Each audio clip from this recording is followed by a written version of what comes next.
Again, this is just a chart representing the people that we spoke to. Next.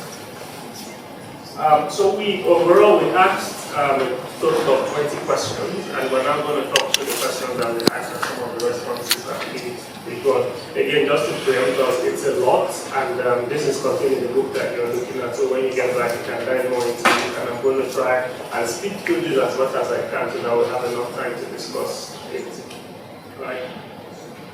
So the first thing, of course, wanted to be sure that people understand what climate change is, and we are asked, what, in your own words, what do you understand about climate change? And we can see that 23% of the people that we spoke to said they don't know. But for those that know, majority said it was change in weather, pattern, or conditions.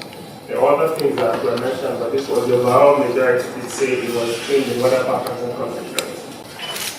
And then this is where the things get interesting. So we wanted to kind of, again, as in try to understand how people feel about the weather patterns in their area. So the question was very, over the past 5 years, would you say the annual temperature in your local areas have gotten warmer, colder, or stayed about the same? And as we reflect on some of these answers, it would be good for us to also think of our own personal experience of those issues and answer it for ourselves. So we're asking, over the past 5 years, would you say that the annual temperature in your local area has gotten warmer, colder, or stayed the same?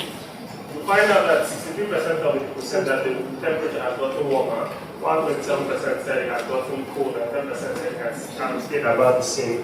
However, when you look at the geopolitical zones, which we know do have different weather patterns, you'll find out that majority of those that said that it has gotten warmer were in the north, whereas majority of those that said it has gotten colder were more in the south. Again, we can relate to some of these findings as well. Next slide. And then on rain, we asked, in your opinion, over the past 5 years, how has precipitation or rain been in the area? And we wanted to kind of be very, try to tease it out a bit more. So we asked, do you think rain has decreased in a very steady pattern? Or do you think it has increased in a very steady pattern? Or do you think it has just varied year to year more than it normally has done in the past? Or whether it has varied year to year in a usual pattern? The idea of doing this way is that we know things can increase steadily, or we know things this year was very high, last year was very low. Again, focusing on the geopolitical zones, you see that rain has decreased in a very steady pattern in the north, whereas it has increased in a very steady pattern in the south. And the reason why, I did personally find this interesting because growing up by August, the rains have all gone, but these days we still have rains that happen in November. So it's really important to kind of understand what is really going on. And then we asked, over the past 5 years, have you experienced any form of flooding that affected your property? And 32% said yes, they have. Not surprisingly, the majority of these were in the northeast and in the south-south. Next slide. Do you think any adverse changes in the environment will have any effect on your livelihood?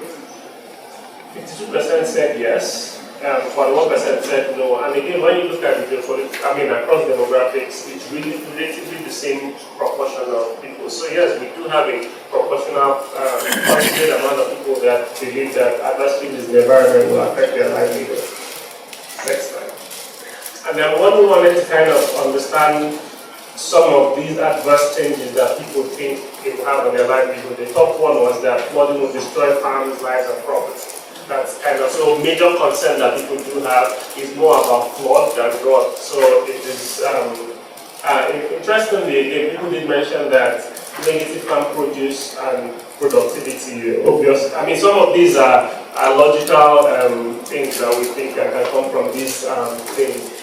Heavy rainfall, flooding, and restriction of movement, and then it can lead to illnesses and other health challenges. I kind of wanted, when I was looking at this, wanted to point out some interesting findings. Across all the zones, you find out that agricultural effects are the major thing that comes to their mind. So, but it was interesting that in the southwest, majority of the people, what they called was heavy rainfall and flooding that restricts movement and then leading to illnesses and other health challenges. Again, we've seen pictures from, let's say, maybe Lagos State where there is flooding and you have people that can't move, or you have see ways or things that come out that can really affect people. Again, what I'm pointing out to this is that from the polls, you can actually relate with some of the things that people are saying. So these are not responses that they are pulling up from thin air.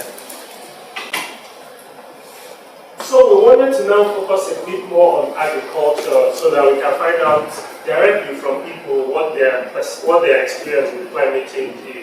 And we asked, do you do any farming at all? And that is grow crops, raise livestock or poultry at your present location or in your village. Again, we're not looking for people that are doing, we're not just talking to people that are big scale farmers or people that are into agric as a business, but just generally because we do have some of us that grow little things within their areas for them to eat.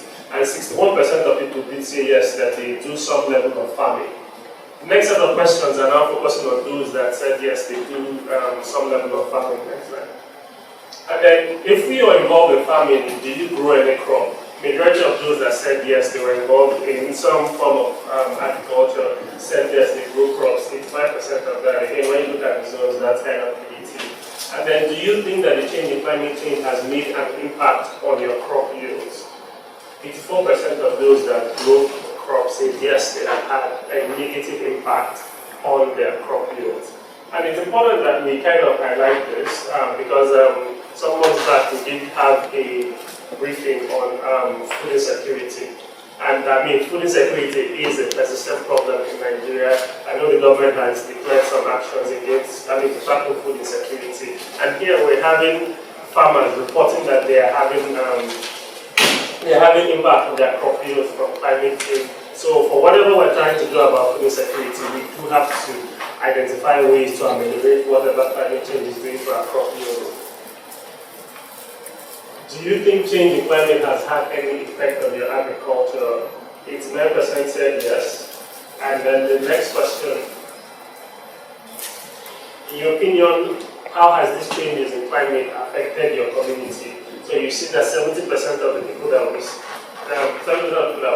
to said it has affected their communities negatively. Again, when you look across the political zone, whereas like the reason why I keep on pointing out this is that it's a common experience across the entire country. Only about 11% are mentioning that they affected their community positively, but majority are pointing out the negative effects of climate change. Next question. Of interest, we wanted to kind of also look at how climate change affects, because most times when people discuss climate change, they seem to focus just on agriculture, aside from all the other effects that can happen from climate change. People, as we do have IDPs, and IDPs don't just come from terrorist attacks, they go from flooding that we're experiencing in Borno State now. Have you had to, or do you know someone who has had to relocate, whether his residence or his farm, because of climate change related issues? And 49% of people said yes. Again, majorly from the north. So we have effects beyond agricultural, beyond the effect on agriculture from climate change. Next slide. Interestingly, we wanted to also ask people about global warming, because sometimes these terms are mixed up together, and it would be great for the experts in the panel to also help us clarify on the differences between climate change and global warming. So when we ask people, in your opinion, what do you understand by global warming? 51% said they don't know, but 32% mentioned change in weather conditions, and another 10% added increase in temperature or heat wave. Next slide. And when we did ask, what do you think contributes to global warming? Let's keep in mind the 27% of the people that we spoke to that have no idea, but those that have an idea mentioned industrial pollution, deforestation, natural causes, as well as burning fossil fuels. Next slide. In terms of concern, how concerned are you about global warming? And 85% of people that we spoke to are concerned. So in everything that we speak to, we are getting positive reinforcement from people that these are issues that we should be talking about, these are issues that we should be putting on the front burner. Next slide. So we wanted to find out people's confidence in the ability of government to address challenges of climate change in their area.